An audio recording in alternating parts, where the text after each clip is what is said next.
Esta mañana nos acompañan Javier Velázquez Quesquén, congresista de Lapra, y Omar Chejade, de Gana Perú. Y es que hoy es un día bastante especial, ¿no es cierto? Parece ser que a las 10 de la mañana sabremos quiénes serán los integrantes del Tribunal Constitucional, quién será el defensor del pueblo y del BCR. Bueno, por lo menos eso está pactado. Vamos a conversar con ellos en torno a este tema y en torno también a la decisión del Tribunal Constitucional, que dio plazo al Ejecutivo para reglamentar el pago de la deuda agraria. Señores, bienvenidos. Gracias por estar con nosotros. Buenos días. Empecemos por el tema del Tribunal Constitucional. ¿Qué les parece la decisión precisamente de esta institución respecto a los bonos agrarios?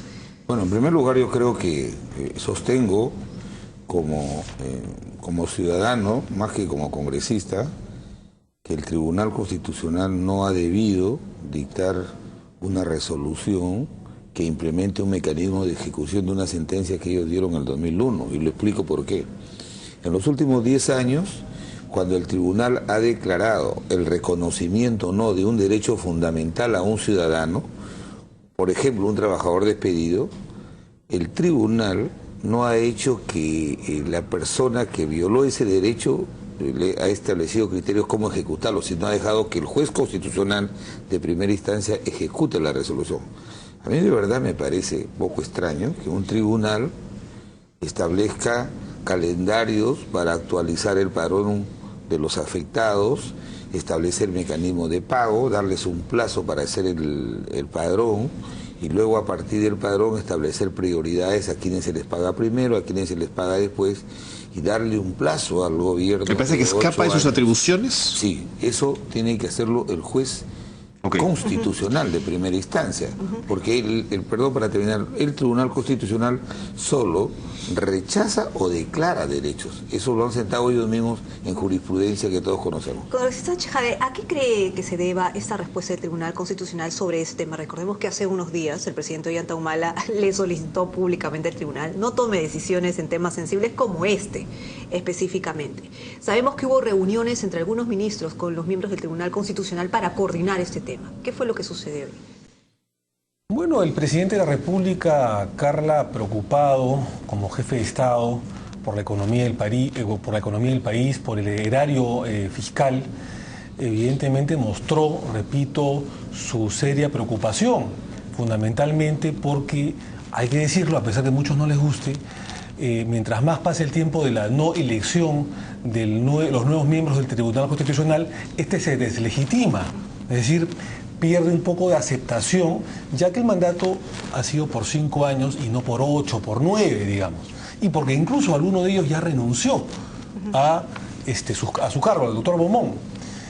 En todo caso, nosotros somos respetuosos, y en eso creo que concuerdo con Javier, de las resoluciones del Poder Judicial y del Tribunal Constitucional, pero sí nos parece bastante extraño, porque esta acción, que entiendo la demanda la comenzó el Colegio de Ingenieros, no empieza como una acción de obligación de dar suma de dinero, sino como una acción de inconstitucionalidad. Es decir, las acciones o los procedimientos que llegan hasta el Tribunal Constitucional son acciones de garantía. Entonces la resolución, que es bastante extraña, parece que fuera enmarcada dentro de una resolución del Poder Judicial, en la cual, como bien ha dicho Javier, da plazos, señala incluso montos, lo cual puede ser bastante extraño, por decirlo menos, independientemente de que el Tribunal Constitucional ha debido, probablemente, como dijo el presidente, esperar la nueva conformación que seguramente el día de hoy se aprobará. Pero esto le va a causar un daño al erario nacional. Pero hay nuevas doctrinas en el derecho constitucional que le permiten a un tribunal de garantías incluso establecer derecho positivo. Entiendo que a los congresistas y al Congreso esto no le guste demasiado, pero lo cierto es que los más importantes europeos al menos van en esa línea. Es cierto. En los tribunales constitucionales de 1929 con Kelsen se constituyeron como legisladores negativos, o sea, para corregir los excesos del Parlamento. Pero la Corte Interamericana, por decir las cosas como son, la Corte Interamericana de Derechos Humanos, en varios casos del Perú terrorista, Baru Sichel, ha establecido pago de indemnización. Aquí lo que sí a mí me ha preocupado es que los tribunales hoy día establezcan procedimientos de ejecución de sus propias resoluciones, me parece sustrayéndose competencias que son de los juzgados ordinarios. Entiendo. Entonces, eso no se puede hacer porque de repente mañana vemos ya el tribunal liquidando, haciendo liquidaciones. Tanto te corresponde a ti con tantos intereses. Eso es lo único que falta ya. Entonces, eso no se puede hacer. Los tribunales constitucionales son garantes de la Constitución, declaran o rechazan derechos, y ya los jueces ordinarios, por donde se inicia el proceso, son los encargados de ejecutar estas resoluciones. Los únicos, digamos, legitimados en pedir,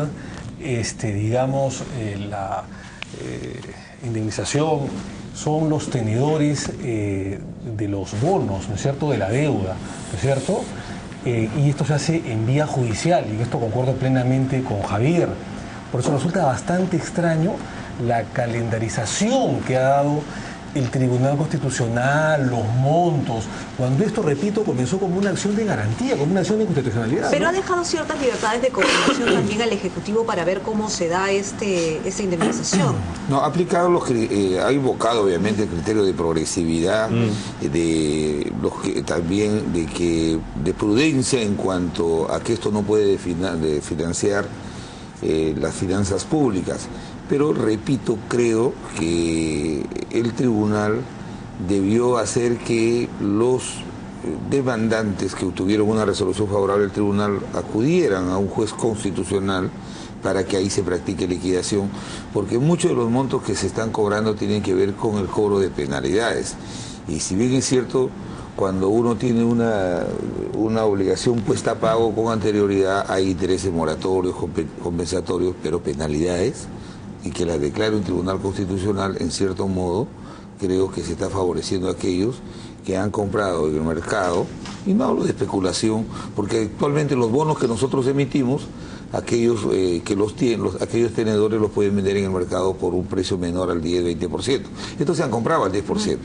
Hay prioridades que ha establecido la propia sentencia y que obviamente se tienen que respetar. Pero hay otro punto, y es que parece ser que el Estado peruano se está acostumbrando a hacer, voy a utilizar un dicho popular, que es el perro muerto, ¿no es cierto? Y hay compromisos que debe hace cumplir, ¿no? 30 años que tenían que pagarse esos. En primer lugar, y permíteme, falta FONAVI, faltan las reparaciones por los años de la violencia, es decir, el Estado, este es un Estado deudor con su gente. No, pero no confundamos reparaciones, el FONAVI con bonos.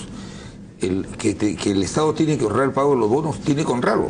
Porque si no se paga esto, los que hemos emitido en estos 10 años, para poder tener recursos frescos para inversiones públicas, eso genera en la comunidad internacional una desconfianza. Lo que hay que establecer el pago, lo que yo disculpa, Omar, para culminar, lo que yo sí creo que la autoridad competente para establecer los mecanismos y criterios de pago no es el. De acuerdo, eso nada más que eso, clarísimo. pero que se reconozca el pago, eso sí. ¿Usted va por la misma línea? Totalmente de acuerdo con Javier. Además, a 24 horas después de la renovación de los miembros del Tribunal Constitucional, este organismo, digamos, que está de salida, ha ordenado dolarizar la deuda, ¿no es cierto?, de los bonos agrarios. Bueno, pero esos magistrados son magistrados hasta el último día que salgan. Sí, es cierto. Y si están 8 años son porque ustedes no se han puesto de acuerdo.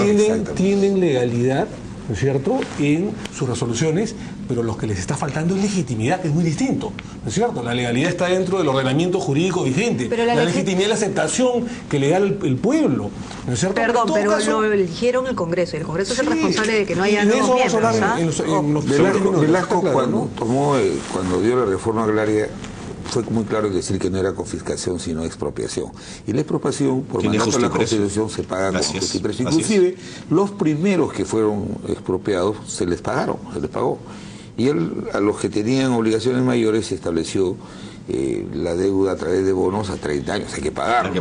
Ahora entendemos que hubo un empate, ¿no es cierto?, el día de ayer, y el presidente del tribunal fue el que de alguna manera forzó con su voto dirimente el pago de la deuda. Y él sí se queda. Él es el único pero es una persona honorable. Sí, es honorable. Porque han hablado los dos de extrañeza. ¿Una extrañeza que se sostiene en qué? No, yo hablo, te lo explico. Mi extrañeza es en lo siguiente. Yo acabo por medida de mi curso que dicto, el tribunal cuando dicta una sentencia, por ejemplo, a un trabajador despedido, ¿ya? 4 años duró el proceso, le reconoce el derecho, así que el despido ha sido arbitrario, le declara fundar la demanda. Pero el tribunal no dice, dispóngase la liquidación del pago de los devengados, sino deja librado aquel demandante ganador pueda en la vía ordinaria ya solicitar el pago de los demandados. Lo único que declara el tribunal es el derecho. Claro. Y de acuerdo con Carla, no debe haber perro muerto, el Estado no debe ser perro muertero, y nosotros somos escrupulosos y vamos a respetar el fallo seguramente del Tribunal Constitucional. Rapidito nomás tenemos que hablar sobre lo que hoy va a suceder a las 10 de la mañana y todo el mundo piensa que va a haber de la repartija una gran masacre en el Pleno del Congreso. El audio creo que marca un antes y un después, ¿no? ¿Qué va a pasar hoy en el Congreso? ¿El APRA qué va a Bueno, plantear? nosotros de principio vamos a votar en contra, pero no tanto por el tema de las personas, sino por el procedimiento, y lo explico por qué. La ley establecía que para elegir a los miembros del Tribunal Constitucional y al defensor del pueblo se tenía que hacer a través de un procedimiento de concurso. Las grandes personalidades no se presentaban porque eran manoseados. La comisión les preguntaba cualquier cosa menos sobre temas sobre su desarrollo personal y fundamentalmente vinculado a los derechos humanos. Entonces, no ahora, el año 95 se estableció el mecanismo alternativo de la invitación, y a través de la invitación, por ejemplo, se pudo invitar al doctor Rey Terry, que luego en el 98 fue destituido por el fujimorismo cuando no quiso apoyar el tema de la reelección presidencial. Entonces, ahora que vimos este problema, nosotros nos pusimos de acuerdo y dijimos, vamos a reinstalar el procedimiento de invitación. Pero el fundamento de ese procedimiento de invitación era para invitar juristas notables, una reconocida trayectoria profesional. Nos ponemos de acuerdo y aplicamos el principio de la proporcionalidad. O sea, Otárola planteaba que esa comisión que iba a invitar fuera conformada proporcionalmente. O sea, la bancada que tenía más asientos en el Congreso tenía 3, tenía 2. Y nosotros hicimos un gran debate y dijimos, si se quiere un consenso tiene que participar uno de cada bancada. Claro. Entonces, se aprueba así y se instalan 9. De los cuales yo voy en representación de la bancada de concertación parlamentaria y el APRA. Pero sucede que una vez instalada la comisión, primero 2 bancadas y luego 4 bancadas, las más importantes, se ponen de acuerdo y dicen, oye, si nosotros tenemos 104 votos, ¿para qué vamos a necesitar de las otras 2 bancadas pequeñas? Entonces, nosotros ya no participamos, hubieron reuniones paralelas, se instala la comisión y después han habido reuniones paralelas. Y ahí se produce la repartija. Exactamente. Entonces nos llevan a la sesión final y ahí solamente nos informan lo que ellos habían acordado. Bueno, yo no estoy de acuerdo con llamarle repartija, yo creo que ha sido un acuerdo, digamos, entre las bancadas.